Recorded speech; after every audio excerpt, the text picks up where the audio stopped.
যুক্তরাষ্ট্রের president Donald Trump জানাই ইরানের লয় শান্তি আলোচনার দ্বিতীয় দফা শুক্রবারের মধ্যেই শুরু করণ সম্ভব। নিউ ইয়র্ক পোস্টর এক প্রতিবেদনত এরকমই দাবি করা হয়। গত কয়েকদিন ধরে এনে ইরান আমেরিকার যুদ্ধবিরতি চুক্তি লই এনে পাল্টাপাল্টি বক্তব্য বিশ্বমঞ্চত নতুন এক আশঙ্কা ও উত্তেজনা ছড়াই।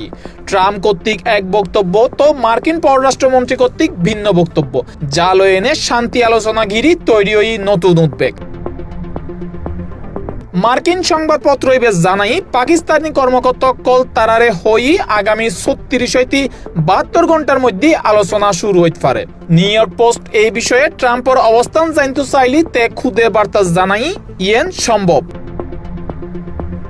ট্রাম্প ইরানের লয় যুদ্ধবিরতির মেয়াদ বাড়াইবার ঘোষণা দি আজিয়ে বুধবার সন্ধ্যায় এই যুদ্ধবিরতির মেয়াদ শেষের হতা আছিল। মূলত যুদ্ধ অবসানের লয় ইরানরে ঐক্যবদ্ধ এনে প্রস্তাব দিবের সুযোগ দিবের লাই এই মেয়াদ বাড়ানো হই বলে তেজ জানাই। এই খবর নিশ্চিত গজ্জি BBC. International desk C+ TV.